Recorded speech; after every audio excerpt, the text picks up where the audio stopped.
start in the last panel lecture series of today, of this year, sorry. I'm with this board of governors all the time, you know, of this event of the new center. Just to talk a little bit about Mark Ellisman. I'm sure you will hear a lot of it during the talk, but Mark is a professor of neuroscience and bioengineering at the University of California, San Diego. After earning his PhD in molecular, cellular, and developmental biology from the University of Colorado, he moved to San Diego, and in 1988, many of you may know, he established really a pioneering, a visionary center that we here are very badly need, the Center of Biological Imaging, you may call it. It's called National Center for Microscopy and Imaging Research, NCMIR, at the University of San Diego. And there, as you will hear today, and that's how I personally met him, he did quite amazing things in terms of imaging biological tissues, not necessarily in neurobiological tissues, but various, including cancer, glia cells, and other things that I'm sure you will hear today. But this vision of developing a huge center with a huge program that will support and serve imaging of all biological systems from the level of molecules to the level of a whole system, he is the visionary of that. You may know that in his center, part of the center, there was a Nobel Prize last year by Roger Tsien. His wife, Varda, is also a scientist in this same center with Roger Tsien. So we have a family here. Just to tell you that Mark is so prolific in terms of number of papers that I didn't know what to start to say, but this last year he has already 1909. In 2009 he already has 12 papers. Some of them, for example, new insights into mitochondrial structure during cell death. Another one, three-dimensional electron microscope reveals new details of membrane system for calcium signaling in the heart. So as I said, very, very broad. For me, the most impressive thing, sorry, Mark, is his exhibition in San Diego Airport. So he took all this beautiful imaging. I didn't see it myself, but I read a lot about this. And this beautiful imaging of the biological system, dynamical systems, are presented in the San Diego, I don't know even if today, but it was a year ago? Yeah, for about a year. A year ago, and I think this is a nice idea about at least connecting brain to art, an issue that you know I like. Anyway, so it's a great honor for us, Mark, to have you here, not yet. I'm going to invite you officially, because in this header lecture series, each of our prestigious speakers, and they are rather rare, and we select them one by one, are getting this most important document. So now you may come. And you will get this document which says the following. The header lecture series in Computational Neuroscience awarded the certificate of recognition and appreciation to Professor Mark Ellisman for his contribution to academic inquiry and exchange at the Interdisciplinary Center for Neural Computation, Edmund J. Safar Campus, Givat Ram, Jerusalem, Israel, signed by Professor Chaim Sompolinsky, who is the head of the ICNC, and Professor Israel Nelkin, who is the head of the PhD program. We have 60 PhD students. Thank you very much for coming. Mark. That's very nice. Thank you for the introduction.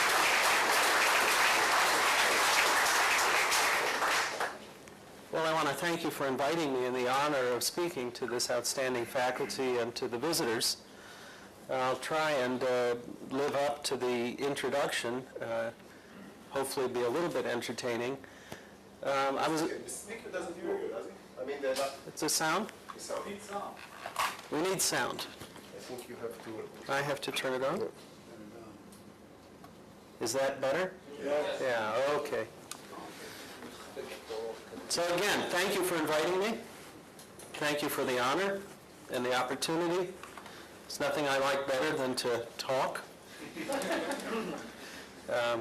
My daughter is here, so I have to keep the jokes clean. But, so I'll try and be controlled. Anyway, I was a little confused about public lecture versus scientific lecture, so I may keep this a little bit more light than I thought, but I'll try and determine how well you're doing with regard to the detail and dial in the level of detail to fit with the level of your, how open your eyes are. Okay. So first of all, as Idan said, this is detail, absolutely. But since I spend most of my time now raising money and trying to promote what we do, I have to acknowledge that I do very little in the laboratory. I wish I did more. And the people that you see here are pretty much the collection of those whose work I'm presenting. If you see a slide here that you prepared, or some of your data, and your names are on this list, please come to me later. Marshall, that might include you. So anyway, I want to remind you all that this is a very exciting time. It's an important time in the history of science. I like to say that we're enjoying convergent revolutions. A revolution in how quickly and completely we can acquire knowledge or information in biological sciences, all of the technologies, and how information technologies, computer science, and the technologies behind them, high-performance computing, databases, are allowing us to deal with that information. So that'll be a theme throughout, because I'm trying to take advantage of what I'm seeing in information technology to deal with the very large amount of data that we're learning how to acquire in neuroscience and other areas of biology. This slide is a slide that I've had around for a while. I've been using this slide for more than 10 years. And it shows this spectrum of scales. I like to use it to talk about the challenge of trying to put big groups of scientists together, interdisciplinary groups, articulate a very large challenge, and then figure out what it is that you can do practically to work on that challenge. I guess the parlance would be when John Kennedy said we're going to put a man on the moon in 10 years, everybody could understand that very simple objective. It meant that the people building the rocket motor, building the launch pad, knew what to do and how what they were doing would contribute. So I like to motivate by saying something big and grandiose. It's not that I believe we'll do it, but you need to know and you need to tell all the people who are working on the smaller pieces quite diligently what the big challenge is and then what the pieces are. When you're working between neuroscience and computational science, for this big challenge to enable new understanding of the brain by linking macroscopic brain function to its molecular and cellular underpinnings, in modern information technology you can do practical things. You can federate or link together distributed multi-scale brain map data. You can accommodate the associated large-scale computational challenges or strive to do so. And you can provide infrastructure, the capabilities, the tools to construct more accurate models, so more realistic simulations can be done, something that's very exciting here. Anyway, just a side bar here. I was working on this slide, I think maybe 12 years ago on an airplane between San Diego and Boston. I don't know, Idan, I think you probably fly a lot. You put on those headphones to blank out the person next to you and everything. So I usually put those on before the plane takes off, and I don't take them off until we start to land because I found that conversations usually with your neighbor are to be avoided. So I was working for 4.5 hours on slides like this, and as we were landing, I took the headphones off. The landing gear was going down. The guy next to me said, "I see you're into computer graphics, so am I." I thought it was safe to talk to him by then, because there was only a few minutes left. And he said, "Yeah, I just got the Academy Award for Titanic." And so I said, "Oh, shit. This is somebody I probably should have talked to." So we had an animated conversation about 3 minutes. It turned out that they were getting ready to make a movie, and they needed some brain data to do an animation. So we arranged to be sitting next to one another on the flight the next day, and we worked on a movie. And the next little series is 90 seconds. It cost $6 million. I didn't pay. But the question is, what movie is it from? And Idan will give a prize, another certificate like this, I think, to the person who says it the quickest, and you're not allowed to say anything. So it starts at a synapse. And this is going to be exocytosis, and you'll see all the neurotransmitter molecules. So this is the synaptic cleft. There's the contents of vesicles. Okay, who said it first? There we go. So this is the credits room. So this is the inside of Edward Norton's brain, or Brad Pitt's brain, if you've seen the movie. And the pullback. So I spent a lot of time on the telephone. We gave them the graphics primitives. They did all the animation. So you know how it ends. Yeah. So this keeps going. You can see that in Hollywood you can bring it to life. You can make with light and blinking light the activity of the neurons. You can see the dendritic spines, the knobs. You're going to come out through the cerebral vasculature, the meninges, end on a hair follicle coming up. So there's the bone, trabecular bone. It's an anatomy class here. Here comes the hair follicle. So as you know, you end up, those who've seen the movie, along a drop of sweat. These are the eyebrows of this poor fellow. And that drop of sweat goes onto the barrel of a gun before he blows his brains out. Cut. So what's the point? Well, I thought this would be a really good thing to do, to work on this movie, because I wanted to understand how Hollywood, enters this animation, and maybe I could get some images like this that I could use in lectures to excite NIH in particular about how important it is to navigate multiscale. I promised the director I'd never show it except in HD TV. I lied. But part of the bargain was that they would put in the glia. They'd put in the astrocytes, because at that time, and I still am quite excited about glia, he admitted to me as he passed me this video that he had to take out the glia to have someplace to put the camera. So the last movie I'm going to show, if I don't speak too long on each slide, will be a $70,000 version of this that we just made with the glia. Okay. So the challenge of the brain is a big challenge in terms of the amount of data, and we'll get to this. Just to give you a few preliminary numbers, each brain is big data, and we need to make comparisons between many. I guess the good news is that even though there are many brains, not all people have them, so the comparison is reduced by a little bit. But still, you can see in just one time slice at different magnifications, so we'll go deeper into this. The numbers are quite daunting. For even the rodent brain at 100 nanometer resolution, one time slice, 3 colors, is 4.5 petabytes. But brain data, imaging data, is not the only data that's large.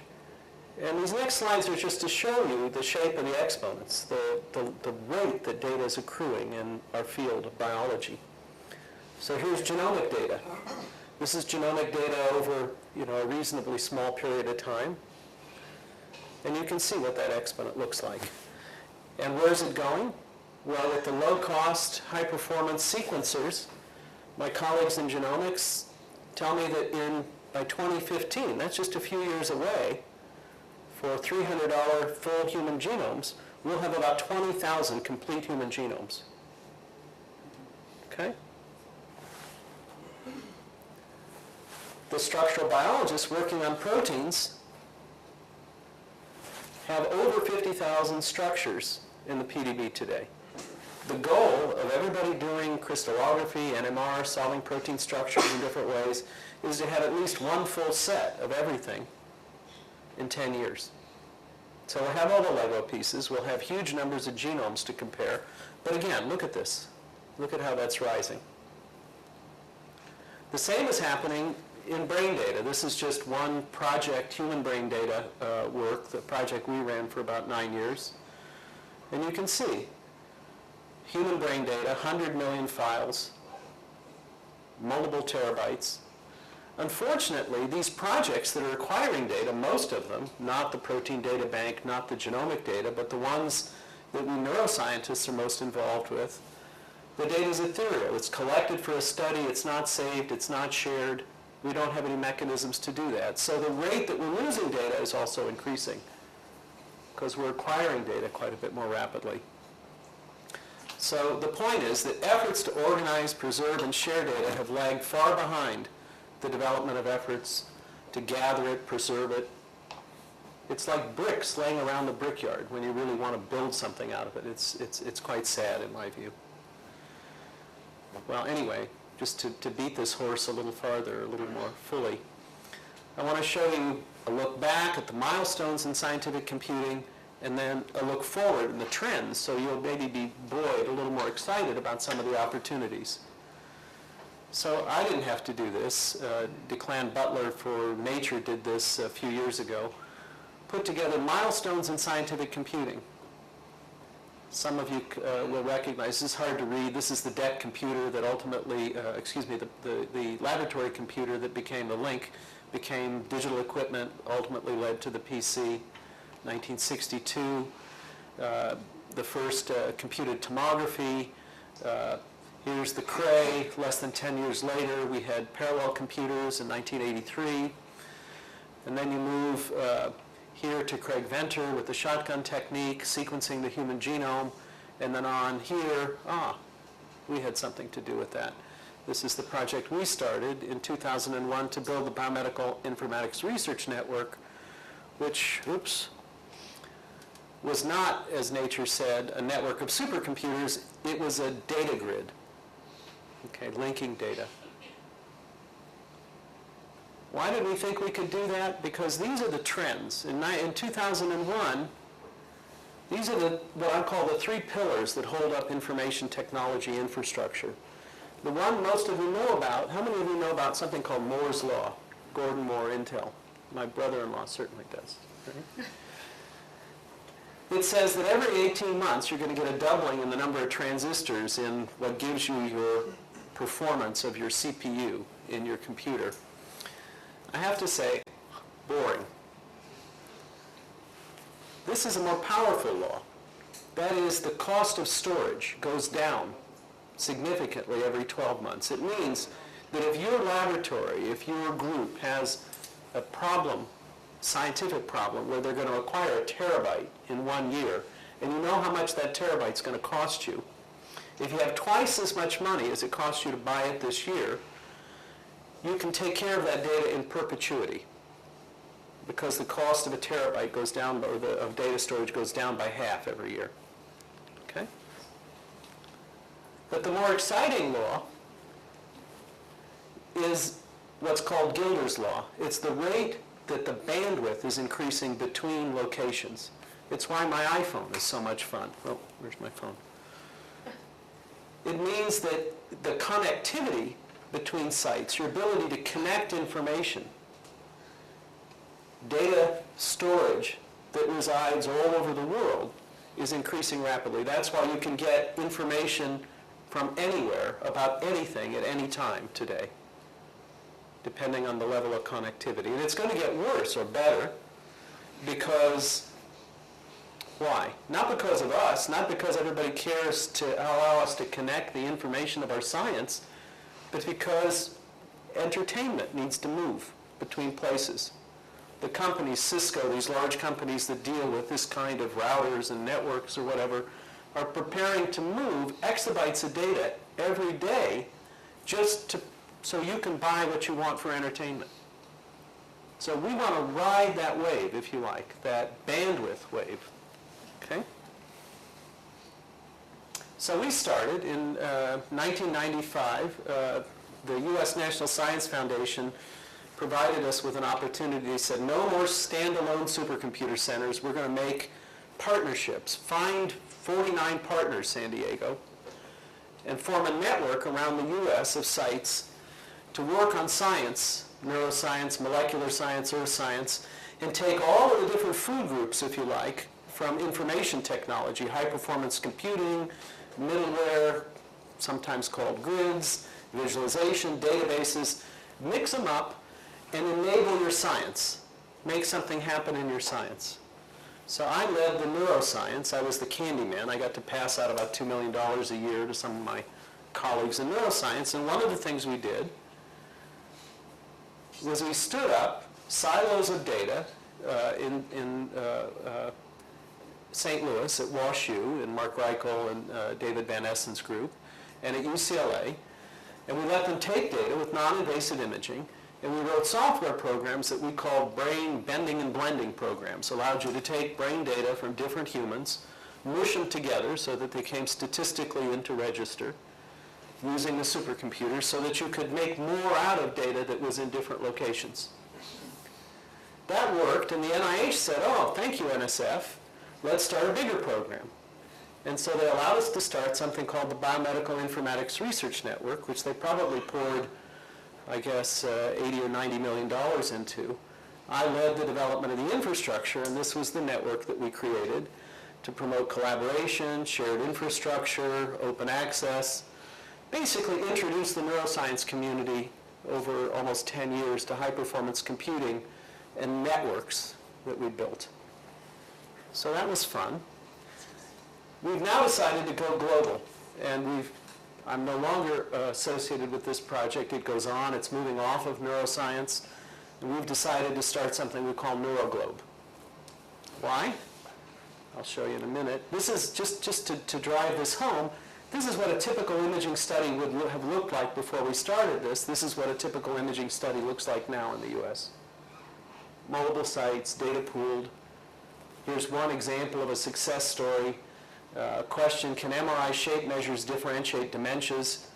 Take cases of dementia from multiple locations, mush them together, do a kind of analysis called diffeomorphic quantitative measurement.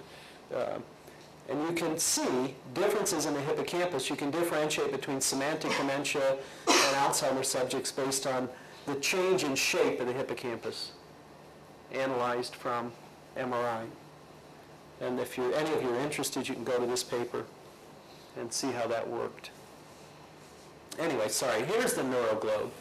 So why is this cool now? Well, again, a branch of computer science, the high-performance networking community, has built an international network. Well, they didn't build this, a bunch of different countries. Hard to get the countries to talk to one another.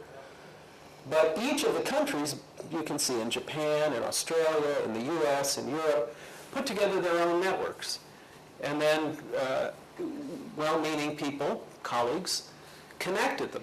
So we have a 10 gigabit link between all these places. And this just shows the layout. Of course, there's a heck of a lot more networking around the world, but this is what we call our high-performance network for science. It's called the lambda grid. Has nothing to do with the silence of the lambdas. These are, you own a wavelength for a certain period of time, okay?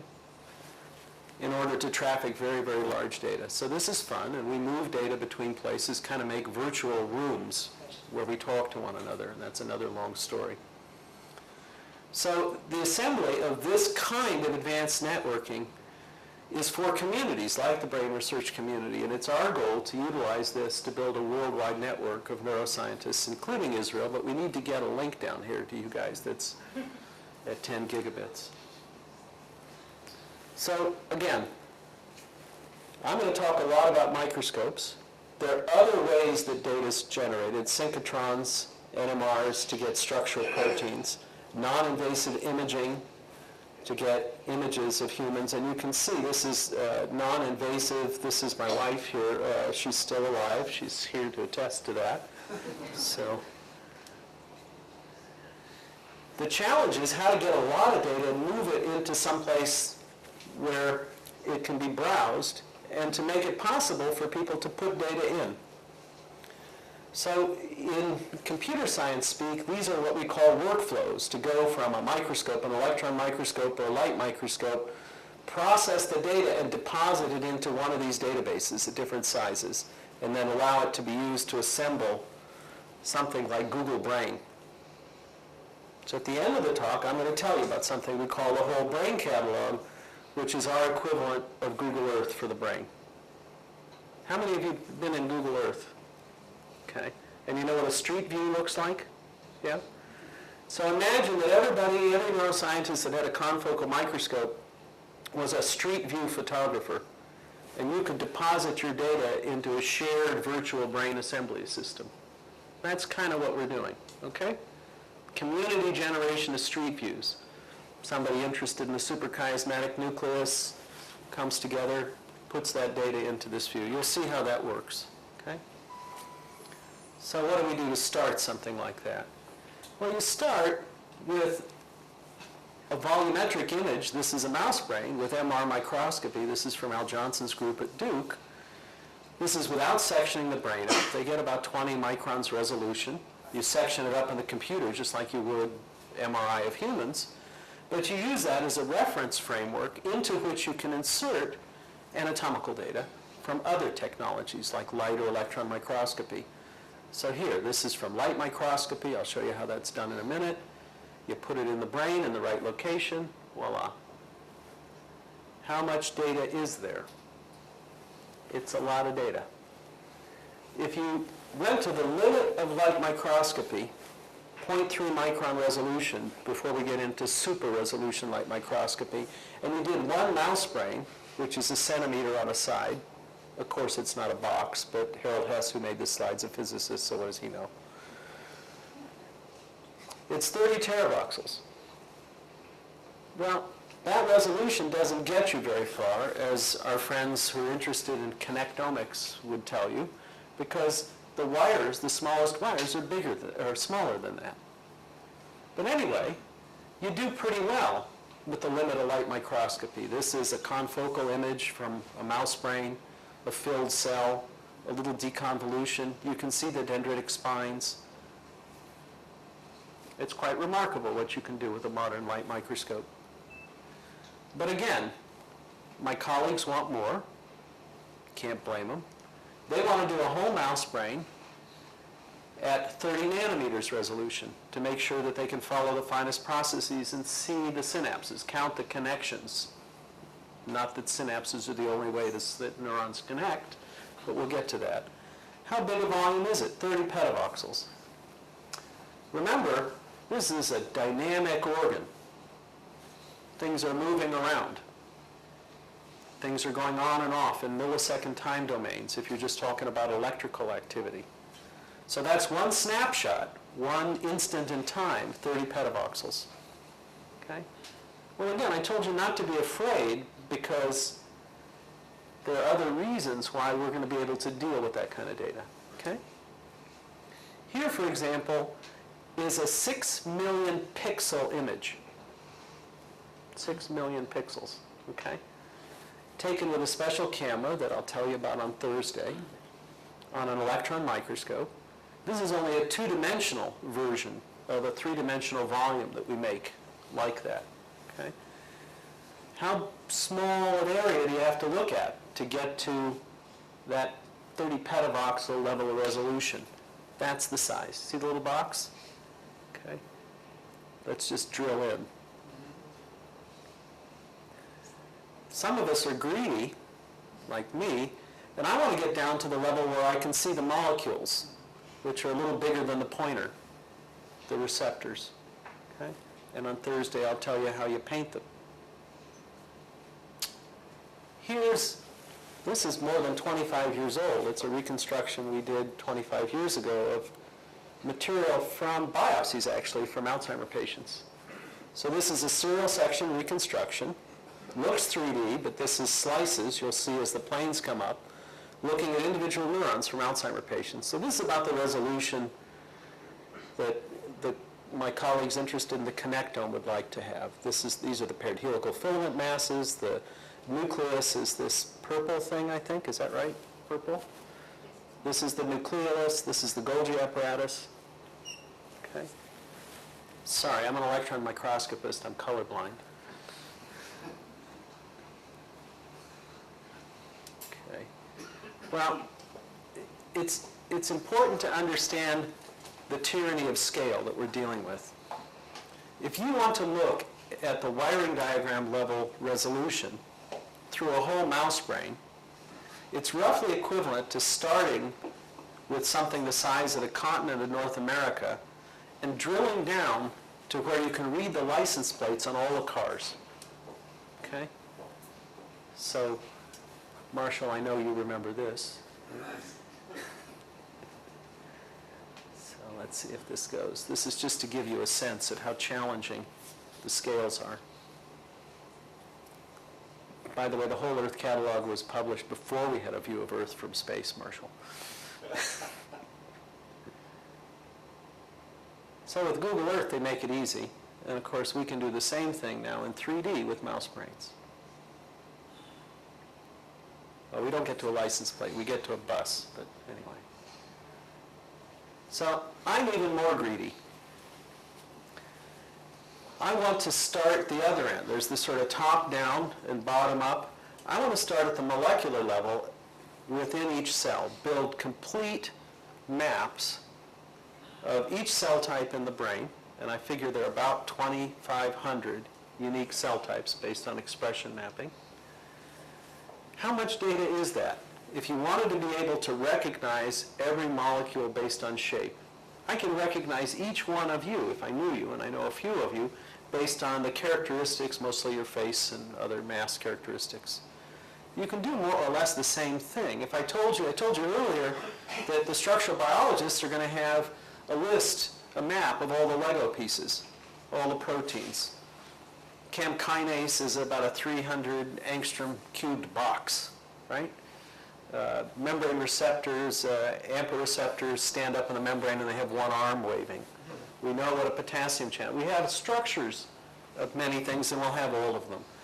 So you could wander around in here and do Where's Waldo through the whole cell. Okay? In fact, it can be public projects. But how do we put that information up? How do we get it? And how much information is it? Can we build a brain of visible cells? So it's not hard to get to 10 nanometers resolution, but the engineers here know, Shannon criteria, Nyquist sampling, that would get you the ability to easily recognize microtubules, which are about 25 nanometers. If you want to find the majority of proteins, which are 10 nanometers, you probably need to be, or smaller, you need to be at about 1 nanometer resolution through the whole volume. How much data is it for the whole brain? Well, it's about a zettavoxel. Okay, and again, that's just one snapshot. Well, again, it's reduced because many cells are very similar, and you could do 2,500 cells in a few generations. I just want to live a long time so that I can do a few of them. Okay. So what are the tools that we're bringing to the table to do this? If this is early 3D microscopy, this is modern 3D microscopy. And a few of you who've been to my laboratory know that it's a little bit like a chop shop for microscopes. We like to modify microscopes. We try and get the manufacturers to go as far as we can, and then as soon as they leave and the warranty's up or whatever, we start modifying. And we build cameras to go on microscopes. With Roger Chen's group, we build staining technologies so that we can tease out information. We build reconstruction technologies. This is that 25-year-old method that I showed you, serial section reconstruction. Better, you use tomography, the same sort of thing you'd have done at the hospital with x-rays. We do it at the level of the cell. We take little volumes, we tilt them in the microscope. We compute the volumes using supercomputers to make them more accurate. So tilted views, this is a mitochondria, I'll give you that example quickly. Tomographic computations to make them more accurate with sophisticated algorithms on supercomputers. Skinning them with computer graphics, you end up with a nearly perfect picture of something even as small as a mitochondria, the proteins on it. It's not a non-invasive technique. The electrons, the particle beams of the electron are a little bit unfriendly to biological material, so it's a little bit like the fire. This is just re-representing what the projections look like for a slice through that chicken. I'm sorry I didn't have a chicken to spin here, it's a fish. So for the mitochondria, everybody who's had a course in cell biology, okay, some of the students, what are those things? The little black dots. Don't all respond. Yeah, they're the ribosomes. That's the rough endoplasmic reticulum. And everybody knows that's a mitochondria. And everybody knows from the textbook that that's what a mitochondria looks like, right? Wrong.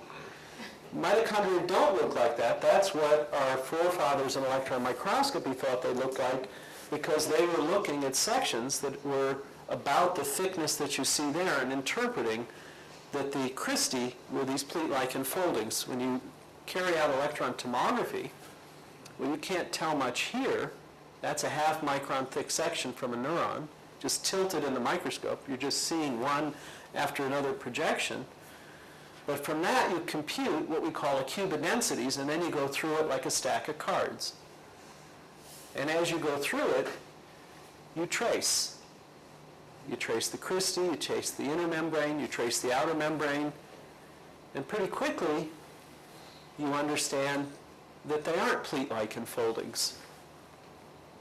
They're all mitochondria connect with these little tubules, so the model was wrong. Almost everything that was communicated by the early electron microscopy in the 50s and 60s before we had these 3D methods was wrong. Now we're at the level where we can do this down to molecules in those volumes. Okay? So we have the techniques to map. The same techniques with a bigger microscope, and some of you are going to give me a hard time because there was an article in Nature Techniques today where I was quoted on this microscope. Here's a person for size reference. She's loading a sample. This is the world's largest electron microscope, 3 million volts. This is a 5 micron or 4 micron, 5 micron thick sample, selectively stained. So you can see this is using an electron microscope like a high-powered light microscope to get 3D data. And those are the dendritic spines that you saw we could see evidence of in the light microscope, but we couldn't map the surfaces accurately. These microscopes, the big ones in Japan, the ones in my laboratory are really valuable. They're expensive. None of these cost less than about $5 million. That one was quite a bit more. So we make them accessible over the internet. Someone comes to a web browser, they send their samples to the microscope, they run the microscope, they have access to data storage and computation. Do the same thing with this microscope in Japan. She loads the sample, she gets the hell out of the room because it's kind of like a nuclear reactor. There's a lot of X-rays. Okay? 3 million volts is not a nice place to be around. Okay? But when you're working at the control room, it's like looking for an airplane in a cloud. You can't see much. So we almost instantly take those projections, feed them back to the operator, whether they're in the control room or on a web browser in San Diego, and they see this kind of re-representation. We've tried to get other microscopes into the act. Here's one in Korea. Again, this one's 1.25 million volts. That's the cis face of the Golgi apparatus. That's a connector. This is from a frog spinal ganglion neuron that goes directly to the rough endoplasmic reticulum. So the Golgi apparatus is where sugars are put on proteins. The same technology is used to run fancy light microscopes. So this is a confocal microscope, 2-photon microscope that Roger Chen's group and my group put together. This microscope allows us to take 4D images of cells. This is with a dye I'll talk about on Thursday. This is actin. But the same microscope, the stage goes in X, Y, and Z very, very quickly. It takes 30 frames a second. So it turns into a really good aerial photography machine. Why did we hook it to this kind of remote operation? Because we'll do studies on this for 3 days. And we didn't want the students to pour their wet materials on the microscope, so we post the images onto a web browser, and we have them set their alarms by their bed and look at the experiment every couple hours to make sure that, otherwise they have to have a cot, be in the laboratory, so, which would be my preference. But. So that same microscope is used to do what I call aerial photography at the diffraction limit. So here you have an image of the cerebellum. It's not one image. You can see it's a very large number of images. And on the web, just like Google Earth, I mean, you can go to a site that I'll point you to in a little while. You can drive around on this. We have some special walls we build in the room, in our laboratory. This is run by a cluster so that you can see the details in the large scene. It's very useful to see sort of supramolecular details, if you like, based on staining in the context of the whole slice of the brain. So you can just drill down. This is the IP3 receptor in green. All of the nuclei are stained by propylium iodide here. And then that's gliofibrillary acidic protein. How you doing? Am I keeping you awake enough? Okay. Does that work? You can see the network of the smooth endoplasmic reticulum, the membrane systems. What's interesting is the IP3 receptor, which releases calcium, is all the way out into the dendritic spines. And you can see the little dots. Those are the dendritic spines. Yeah, sure. Or after the lecture. Yeah. Here's a fun one. We use this technology for a lot of work on animal models of disease. This is an animal expressing alpha-synuclein for Parkinson's disease. This is 100,000 images. And anywhere on here you can drive down to the detail level. And again, maybe it's because I'm now 60, I'm in favor of just posting this data as it comes off the microscopes and letting people have it. I don't care so much about publishing anymore, but I think that we should make all our data public, but that's a political position. Not something that's favored by promotion and tenure committees, I guess. But. So again, here's pushing light microscopy. Anywhere in that field, I could have filled a cell, I could have taken a little piece out, sent it to Osaka, taken a tomographic volume. How do you put it together? That's the challenge. Okay. So again, here's a movie. I hope it's going to play. Yeah, here we go. Just moving through this quickly, going from an MRI down to the level of some histological sections. Well, here's segmenting the MRI data. And this was, I think we made this movie 5 years ago. This was painfully registered. We did this more or less by hand, and I'm going to show you how that's done in a modern piece of software that we'll release in October at the Neuroscience meeting. But you can see now we're going to skip from the MRI data. This is still the MRI data. And we'll go to a little mosaic in the striatum and the nucleus accumbens. So here's a tiled image. And we'll go to one neuron that we filled with lucifer yellow so that we could characterize it first in fluorescence in 3D, then convert it to something that was electron dense. So here's the fluorescence. That's the striatal spiny neuron. And here you can hardly see spines, so we cut that out. We sent it to Osaka. Here's a tomographic volume. And it's docked into, so that's the same cell all the way. Okay? Kept track of the location. And then, of course, you can use computer graphics. You can segment. Once we have all of these colored and surfaced, we can put them in bins. We can make comparisons between them, make bar graphs, whatever kind of statistics you want. Anyone can then go into the original volume and pick out other things that they want, the grayscale volume. Here's another example. Idan, this one is here not to give you a headache, but just to alert you to something. When you're modeling these neurons, they don't go in descending diameters. Okay?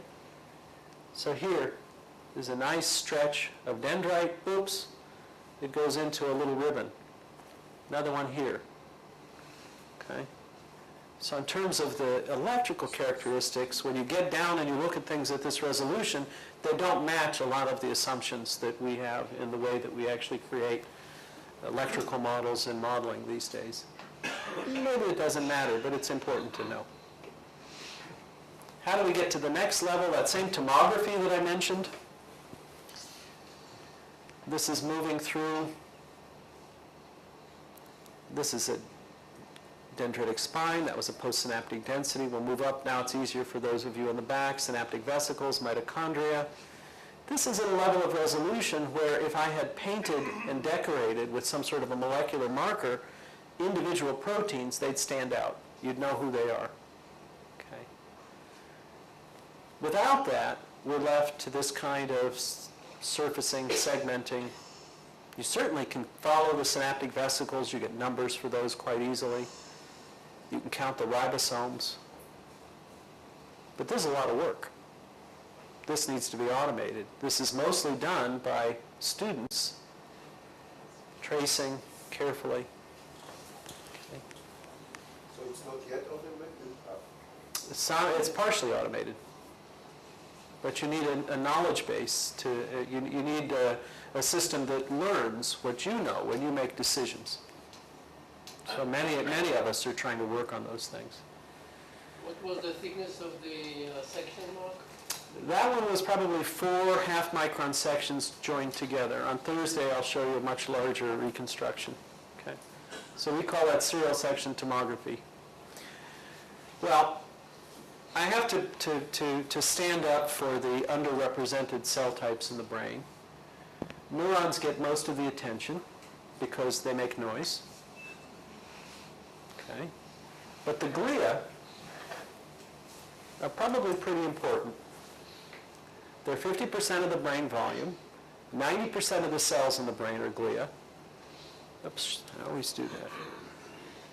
They're, in many of our views, the forgotten cell of the brain because they don't talk. At least they don't talk electrically. Okay?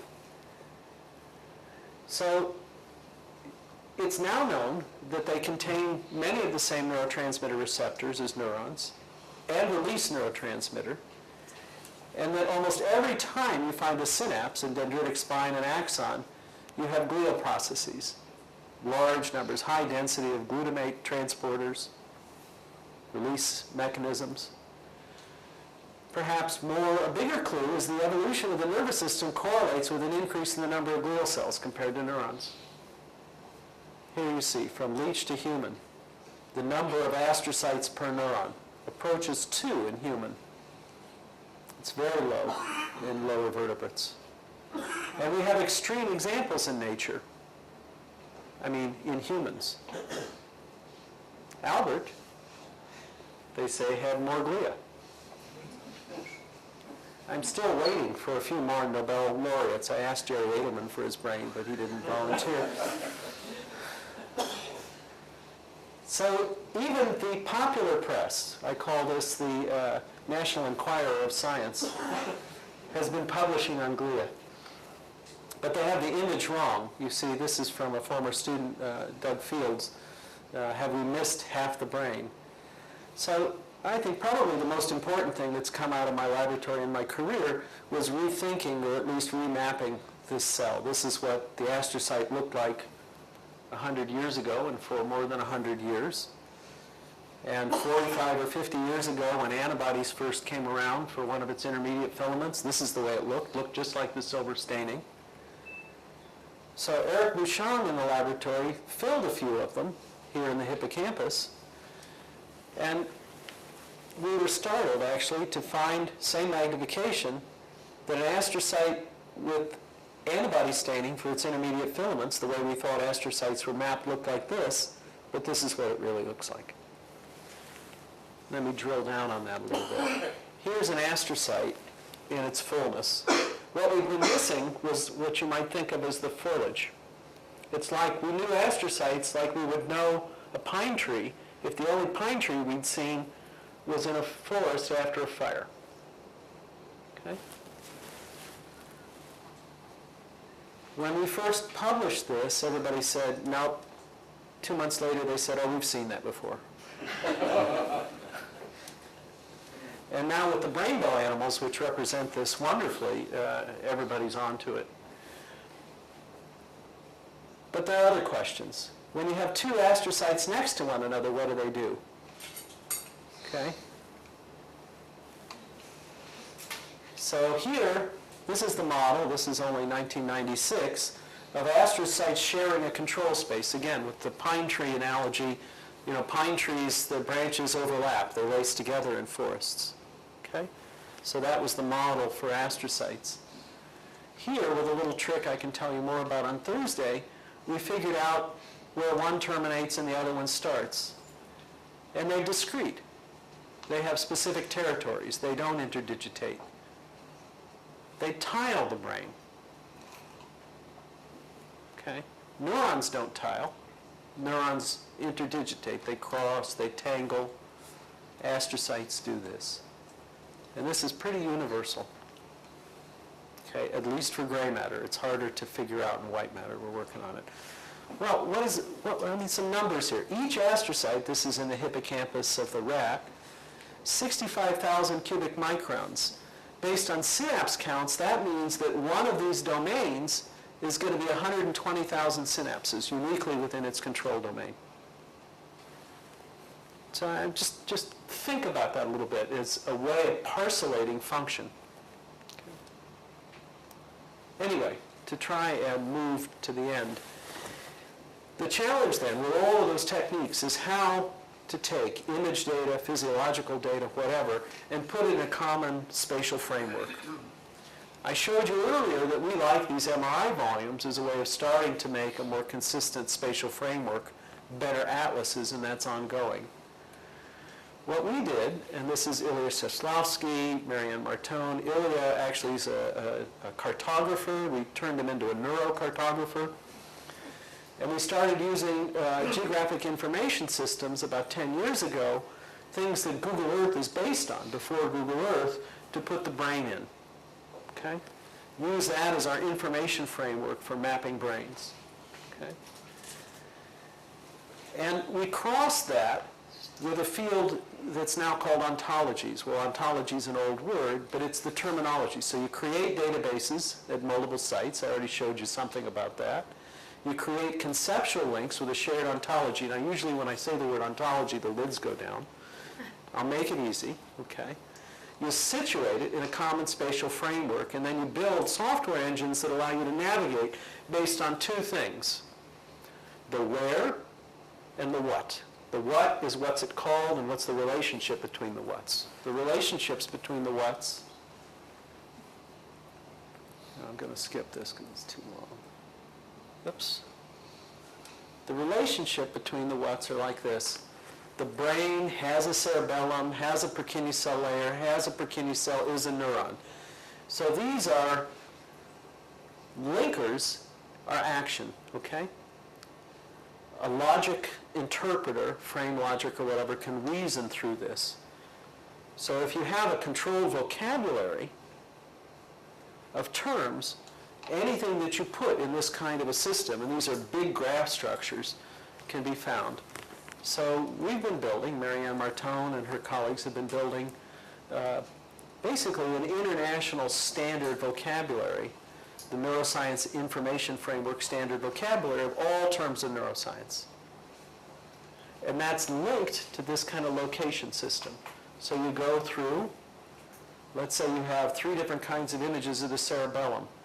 Okay, cerebellar cortex, Purkinje cell. You get into the cell with electron microscopy. You see the dendrite, the dendritic spine. But you know how these terms relate to one another, and you can reason through that tree. That's all we mean when we talk about an ontology. Okay, a controlled vocabulary and a hierarchy. Okay. When you move through multi-scale, like I've shown you in several animations, in our laboratory, you actually are served up with the right piece of this tree structure. So if you're tracing, if you're naming, if you're putting your molecule in, you know what you're supposed to call it. If it's not in the dictionary, you add a term. Okay, you submit it to a curator that adds it to this system. Okay. Here, Iman Mustafi, one of the graduate students, is looking on one of our large screens, and he's pulling up data from different databases at different scales. Here he's inside of a mitochondria. He's taking the outer membrane, the inner membrane, the cristae out. And these panels on the right, here, that was his avatar. This is a shared virtual world. Other people can come in from other places. He's served up with name lists for the scale that he's in. Okay.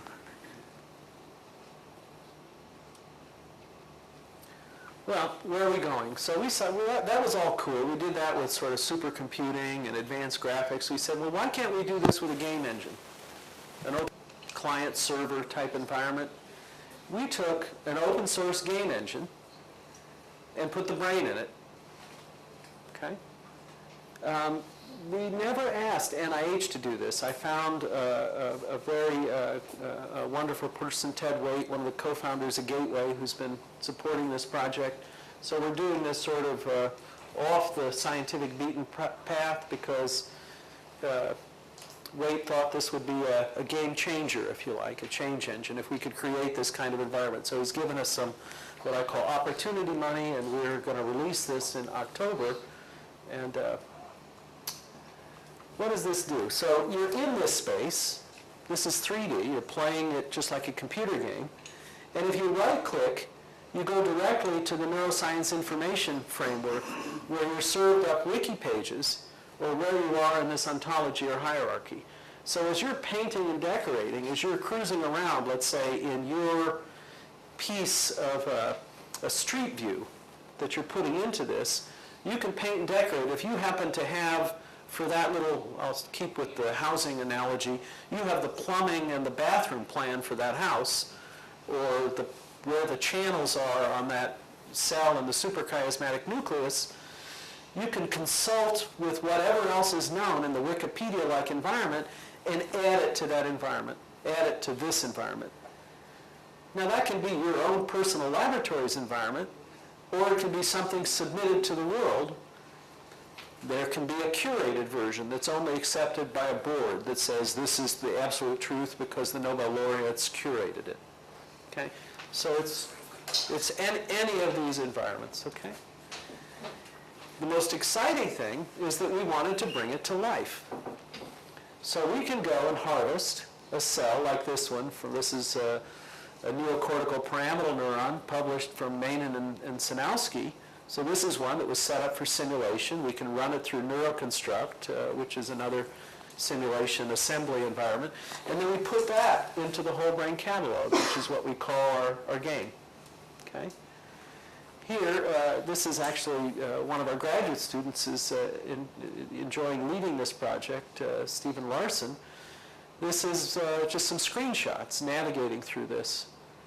So again, this is taken from the Allen Brain Atlas right now. We'll replace it with their help with a more rigorous atlas anatomy. But you can see we put slices in, individual neurons in. At this level of resolution, they're just seen as tree structures like Neurolucida because we want to run simulations.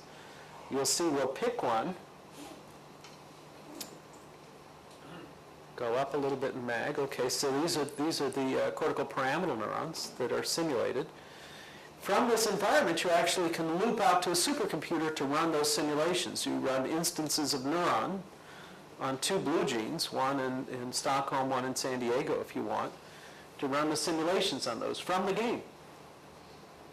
We call it transparent supercomputing. Here we've gone to the cerebellum and we're going to pick up potassium channels from the protein data bank and paint a region with those channels. So here we're going to a tomographic volume.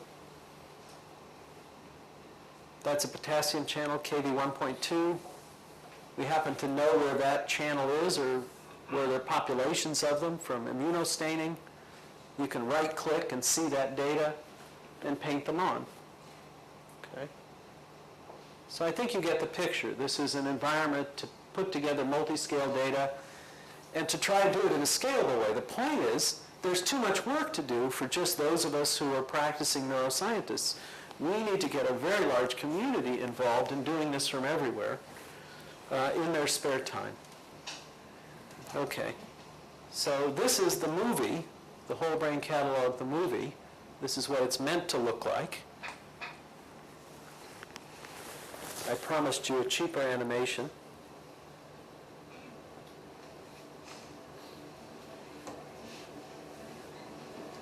When we started this project, we decided that we needed a promotional video.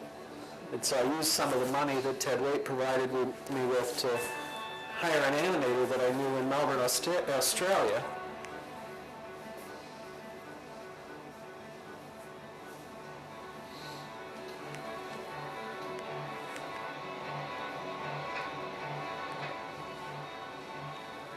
And Idan, yes, there is the music of thought here. The orchestra. So these are granule cells in the cerebellum, and this is from real data. So, huh? Yeah, sorry, dentate gyrus. I'm in the cerebellum. Excuse me, thank you. Yeah, these granule neurons were characterized by electron tomography, or a few of them were. These are the type that are born in adult hippocampus. This is from work that we did with Terry Sinofsky's group. Not the electrical activity, but watching these crawl into their location and take over synapses. So one of the challenges in brain research is that when you get beyond the light microscope, you actually have a real hard time understanding the dynamics, the mechanical dynamics. The brain is moving around. So dendritic spines, or at least the phallopodial processes that are going to make spines, are actually wandering, especially in the hippocampus, which makes spines very, very quickly, or makes synapses very, very quickly.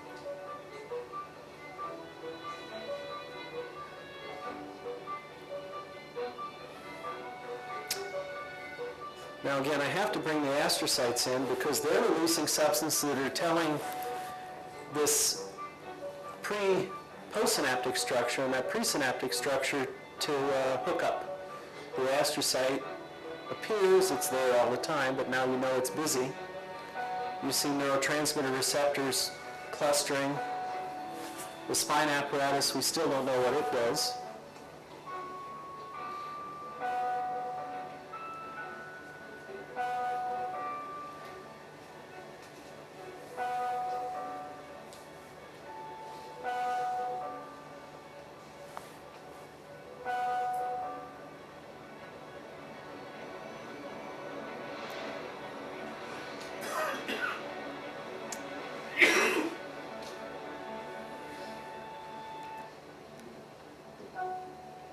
So anyway, of course this is an animation on top of real data, but it's remarkably similar to where the whole brain catalog will look. At least you should be able to pick things that you want to display and make this kind of animation. We're having a lot of fun with this, and I really appreciate your attention. I'm sorry I ran over. Thank you.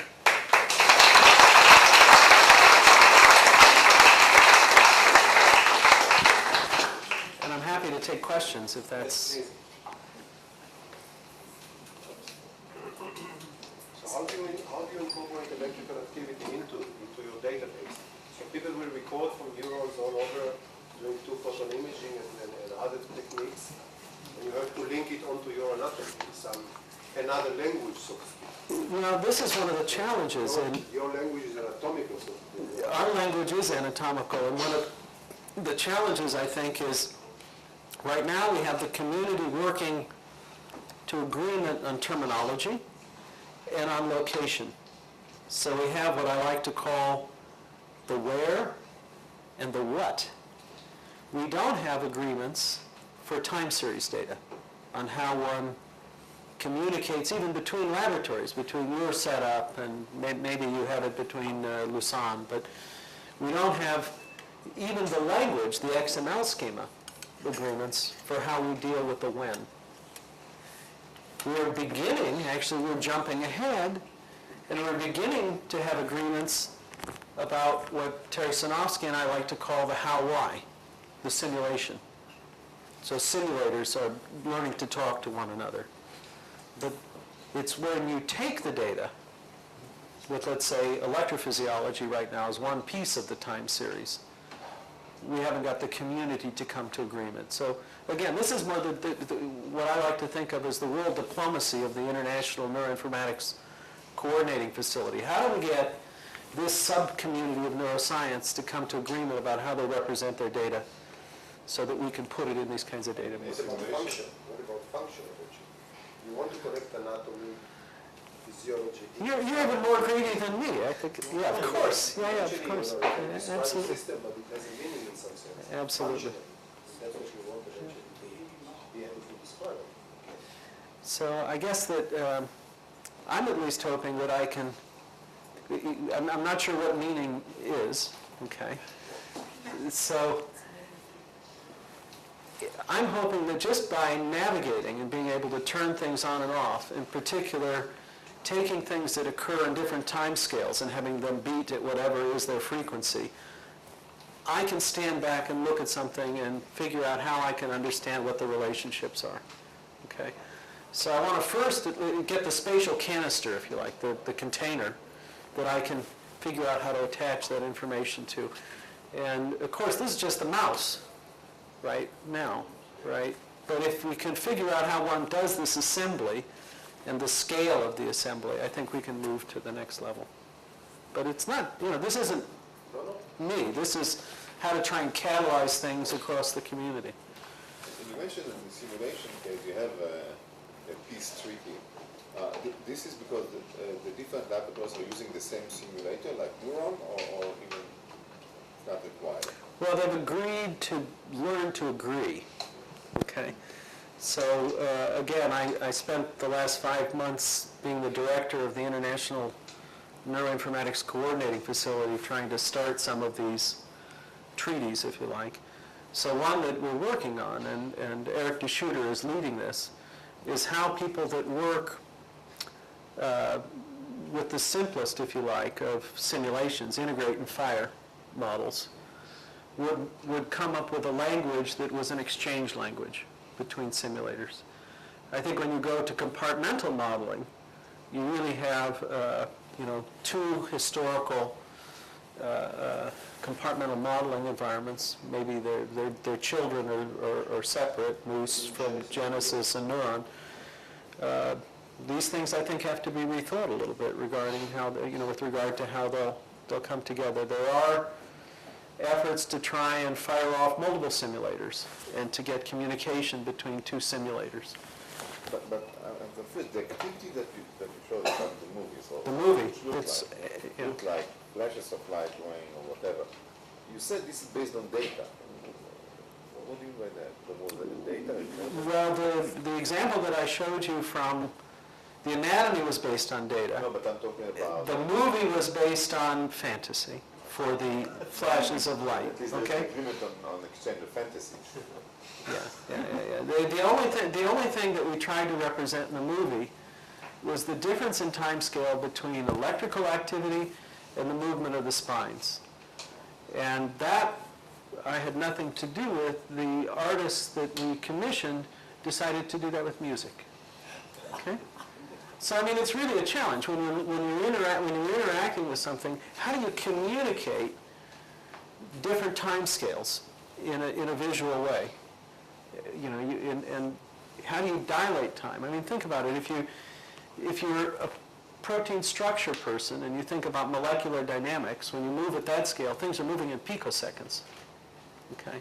How do you recognize the important aspects of molecular dynamics that contribute to channel opening and ultimately to electrical behavior? You're already traversing so much time that it's really hard to figure out how you're going to represent it. So, these are wonderful opportunities. So obviously this is a wonderful graphics and illustration and a lot of educational value, as Chaim already said, Idan already said. There is a mixture of your own conceptions of the dynamics and the processes and the reality, the actual factual data. There's also a danger that will actually lead a lot of people to have the wrong ideas about it. Because that's what we do in science. But it's not clear that you really separate. And also, of course, there's a mixture of many different processes that without some sort of filtering, really extracting the relevant processes that I'm really interested in. So some sort of filter or masking or whatever should be built into the system. And I want to see only one specific process and one specific concept, context and so on. So I think that there's a danger as soon as you step off the mainstream. Okay? Even the mainstream can be wrong. It should be based on the mainstream is most often wrong. I certainly, I was asked to give a public lecture, a general lecture. Thursday I'll give you some more, how would you say, analytical data. But this was meant in part, and I like to do this, to push a little bit on the edge.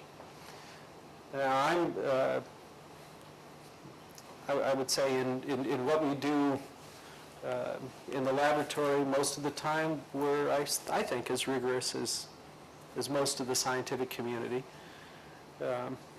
You'll get me on my soapbox in a minute.